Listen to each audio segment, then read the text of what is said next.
இன்னைக்கு வீடியோல நீங்க தம்ப்நெயில்ல பார்த்த மாதிரி தான் நம்ம கிங்குக்கும் ராயல் சாம்பியனுக்கும் புதுசா ஒரு எப்பிக் எக்யூப்மெண்ட் வரப்போகுது. என்னது எப்பிக் எக்யூப்மெண்ட்டா? ஆல்ரெடி இருக்கிற எக்யூப்மெண்ட் எக்கச்சக்கமாக தானே இருக்குன்னு சொல்லி உங்க எல்லாருக்குமே ஒரு கேள்வி வருதா?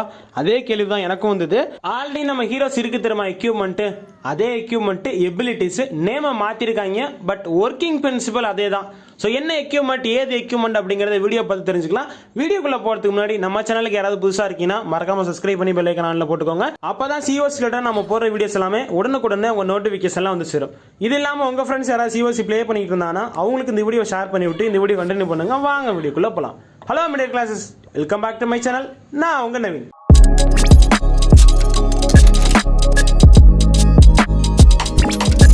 என்னென்ன ஹீரோஸ்க்கு எக்யூப்மெண்ட் வரப்போகுது? சிஓசி சைட்ல இருந்து வந்த இன்ஃபர்மேஷன் என்ன தெரியுமா? 2 மந்த்துக்கு ஒரு தடவை நமக்கு கண்டிப்பாக ஒரு எக்யூப்மெண்ட் வரும் அப்படிங்கிறத நமக்கு அனௌன்ஸ்மெண்ட் கொடுத்தாங்க. ஸோ இந்த எக்யூப்மெண்ட் படி பார்த்தீங்கன்னா நவம்பர் மாதத்துக்கு நமக்கு எந்த எப்பிக் எக்யூப்மெண்ட்டுமே வரல. அதே மாதிரி டிசம்பர் மாதத்துக்கு ஏதாவது எக்யூப்மெண்ட் வருமானு கேட்டிங்கன்னா கண்டிப்பாக எக்யூப்மெண்ட் வரும். பட் எந்த ஹீரோஸ்க்கு வரும் அப்படிங்கிறது இது வரைக்கும் கன்ஃபார்மாக நமக்கு தெரியல. ஸோ இது வரைக்கும் நமக்கு 2 எக்யூப்மெண்ட்டை நம்ம ஐடென்டிஃபை பண்ணியிருக்கோம். ஒன்று வந்து கிங்குக்கு, இன்னொன்று ராயல் சாம்பியனுக்கு. நெக்ஸ்ட் மந்த் இந்த 2 எக்யூப்மெண்ட்ல ஏதோ ஒரு எக்யூப்மெண்ட் தான் வரப்போகுது. இந்த 2 ஹீரோஸ்க்கு என்ன ஹீரோஸ்க்கு வரும் வரதுக்கான வாய்ப்புகள் இருக்கு. ஸோ என்னை பொறுத்த வரைக்கும் 100% ராயல் சாம்பியனுக்கு எக்யூப்மெண்ட் வரதுக்கான வாய்ப்புகள் இருக்கு. என்ன எக்யூப்மெண்ட் ஃபர்ஸ்ட் எக்யூப்மெண்ட் வரப்போகுது? ஸோ இதுக்காக அர்ச்சர் குயினோட எக்யூப்மெண்ட்டை பற்றி நீங்கள் தெரிஞ்சுக்கணும். என்ன தெரிஞ்சுக்கணும், ஏன் அதை பற்றி தெரிஞ்சுக்கணும் தானே கேட்குறீங்க? ஃப்ரோசன் யாரோ இருக்கு தெரியுமா? இந்த எக்யூப்மெண்ட் தான் நம்ம ராயல் சாம்பியனுக்கு வரப்போகுது. அது எப்படிரா இதை எடுத்துட்டு வருவாங்க? இதுதான் ஆல்ரெடி குயினுக்கு கொடுத்துருக்காங்களே, அப்புறம் எப்படி ராயல் சாம்பியனுக்கு வரும்? இது வேற அது வேற, ரெண்டுக்கும் என்ன டிஃப்ரெண்ட்? இப்போ குயின் ஒரு பில்டிங்கை 3 தடவை அடிக்குதுன்னு வச்சுக்கோங்களேன், 3 தடவையும் 3 அம்பு போகும். ஸோ ஒரு அம்பு குத்தும் போது எல்லாமே அது ஸ்லோ டவுன் ஆகிக்கிட்டே இருக்கும். அதுக்கு பதிலாக ராயல் சாம்பியனுக்கு வருது திரும்ப புது எக்யூப்மெண்ட். அந்த எக்யூப்மெண்ட் ஜஸ்ட் நீங்க எபிலிட்டி தட்டின உடனே ஒரு பில்டிங்கை போய் டார்கெட் பண்ணும். அந்த பில்டிங் 100% ஸ்லோ டவுன் ஆயிடும். இதோட ப்ரொஜெக்டட் டேமேஜ் எவ்வளவு தெரியுமா? 294. எவ்வளவு செகண்ட்ஸ்க்கு வந்து ஃப்ரீஸ் ஆகும்? 7 செகண்ட்ஸ்க்கு எதுவுமே பண்ணாது, அப்படியே ஃப்ரீஸ் ஆகி நின்றோம். இந்த இடத்துல நிறைய பேர் என்ன தெரியுமா சொல்றாங்க, அந்த சீக்கிங் ஷீல்டு இருக்கு தெரியுமா, அந்த ஷீல்டை தட்டணும்னு வச்சுக்கோங்களேன், அட் டைம்ல 4 டிஃபென்ஸ் வந்து ஒரே நேரத்தில் ஃப்ரீஸ் ஆகும் அப்படின்னு சொல்றாங்க. இந்த எக்யூப்மெண்ட் வரதுக்கான வாய்ப்புகள் இருக்கா? எனக்கு தெரிஞ்சு அது வரத்துக்கான வாய்ப்புகள் ரொம்ப கம்மியாக தான் இருக்கு. என்ன ரீசன்னால வந்தாலும் அதை யூஸ் பண்றதுக்கு பசங்க விரும்புவாங்களான்னு கேட்டா ஒரு சின்ன டவுட்டு. அதை யூஸ் பண்றதுக்கு பதிலாக நான் ஹாகிரேடர் பப்பட்டோ இல்லை எலக்ட்ரோ பூட்டுக்கு காம்பினேஷனா ஹேஸ்ட் வயல் இருக்கு தெரியுமா, அதை நான் யூஸ் பண்ணிட்டு போயிடுவேன். பரவாயில்ல ப்ரோ, 100% வந்து 4 பில்டிங் சீக்கிங் ஷீல்டு யூஸ் பண்ண 4 பில்டிங்கை கவர் பண்ணணும்னு சொல்ற அந்த எபிலிட்டி நல்லா தானே இருக்கு. ஸோ அந்த மாதிரி யூஸ் பண்ணிக்கலாமேன்னு சொல்லி நீங்க கேட்கலாம். 4 பில்டிங்குமே 100% ஸ்லோ டவுன் ஆயிடும். ஸோ கோருக்கு எடுத்துட்டு போயிட்டு டவுனில் அடிக்க முடியாது. டவுனால தாண்டி மெயினான defence ரெக்கோச்செட்டு cannon multi gear tower அந்த மாதிரி ஒரு 3-4 டிஃபென்ஸ் சேர்த்து பிடிச்சதுன்னு வச்சுக்கோங்களேன், 7 செகண்டுக்கு உங்களுக்கு ஒர்த்தபிளா இருக்கும். பட் அந்த இடத்துல நீங்க 2 எக்யூப்மெண்ட்டையுமே லாஸ் பண்ற மாதிரி இருக்கும். அதுக்கு ஓகேனா நீங்க அதை யூஸ் பண்ணலாம். அடுத்ததா கிங்குக்கு புதுசா ஒரு எக்யூப்மெண்ட். ராயல் சாம்பியனுக்கு எப்படி ஹேஸ்ட் வயல்னு ஒரு எக்யூப்மெண்ட் இருக்கு, அதே போல அந்த எக்யூப்மெண்ட்டை நம்ம கிங்குக்கு அட்டாச் பண்ணா எப்படி இருக்கும்? கிங் ஸ்பீடப் ஆகி போவால, அப்ப ரேஜ் வயலும் அதே தானே பண்ணும். அப்ப ரெண்டுக்கும் என்ன வித்தியாசம்? புதுசா வரப்போற எபிலிட்டில அந்த எபிலிட்டி போட்டீங்கன்னா ஹேஸ் ஸ்பெல் போட்டோன்னா எப்படி ஸ்பீடப் ஆகி போவாலோ அதே மாதிரி போவான்.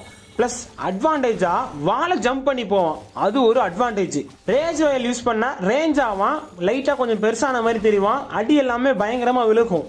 பட் அவன் வந்து வாழை உடப்பான், வாழை தாண்டி போக மாட்டான். ஸோ ரெண்டுக்குமே உள்ள வித்தியாசம் இதுதான். கிங்கு வரப்போறது ஸ்டிக் ஹார்ஸ், அதாவது குச்சி குதிரை. எபிலிட்டி டியூரேஷன் 30 செகண்ட்ஸ் இருக்கும். Attack speed increase 33%, DPS increase 222, speed increase 24 இருக்கும். இந்த எக்யூப்மெண்ட் கூட கிளவ் மட்டும் யூஸ் பண்ணணும்னு வச்சுக்கோங்களேன், வேற லெவல் அடிப்பாங்க. வாழை ஸ்கிப் பண்ணிட்டு போயிடுவான், வால் அடிக்கிறதுக்கான வேலையே இருக்காது.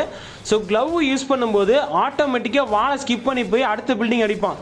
ஸோ இன்னும் ஜெய்ஜாண்டிக்காக இருக்கும். கிங் வாழை உடைக்காம வாழை தாண்டி போறதை பார்க்கும்போது இன்னும் நமக்கு கொஞ்சம் ஆர்வமாக தாங்க இருக்கு. கண்டிப்பா கிங்குக்கு மட்டும் இந்த எக்யூப்மெண்ட் வந்ததுன்னா கண்டிப்பா ஃபர்ஸ்ட் ப்ரிஃபரன்ஸ் நான் இந்த எக்யூப்மெண்ட் தான் கொடுப்பேன்.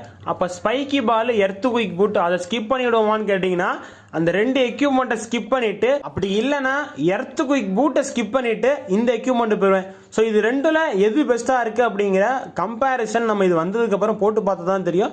ஸோ ரெண்டுமே ஒன்றுக்கு ஒன்று சளைச்சது கிடையாது. எர்த் குயிக் பூட்டும் சளைச்சது கிடையாது, ஸ்பைக்கி பால் இது ரெண்டும் அந்த எக்யூப்மெண்ட் சளைச்சது கிடையாது. உண்மையில இப்போ யூஸ் பண்ணிட்டு இருக்கிறது பெஸ்ட் காம்பினேஷன் பார்க்கும்போது எர்த் குயிக் பூட்டும் ஸ்பைக்கி பால் தான் கிங்குக்கு டிஃபால்ட்டாக அந்த எக்யூப்மெண்ட் செட் ஆயிடுச்சு. இன்னும் ஒரு சிலர் எர்த் குயிக் பூட்டை கட் பண்ணிட்டு ஸ்னேக் வருது தெரியுமா, அந்த எக்யூப்மெண்ட்டை மாற்றி யூஸ் பண்ணிப்பாங்க. ஸோ அது யூஸ் பண்ணுறது எதுக்காகனா கிங் வந்து பெருசாக மேஜர் இம்பாக்ட் கொடுக்க மாட்டான், சைடில் ஃபனலிங்காக யூஸ் பண்ணுவாங்க. அந்த இடத்துல அந்த ஸ்னேக் வந்து பயங்கர ஹெல்ப்ஃபுல்லாக இருக்கும்.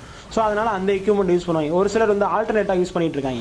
ஸோ என்ன பொறுத்த வரைக்கும் இது மூணுல எது ஒர்த் அப்படின்றது இந்த எக்யூப்மெண்ட் வந்ததுக்கப்புறம் நம்ம கம்பேரிசன் முடிக்க போடுவோம்ல, அதில் தான் நம்மளால் ஜட்ஜ் பண்ண முடியும்.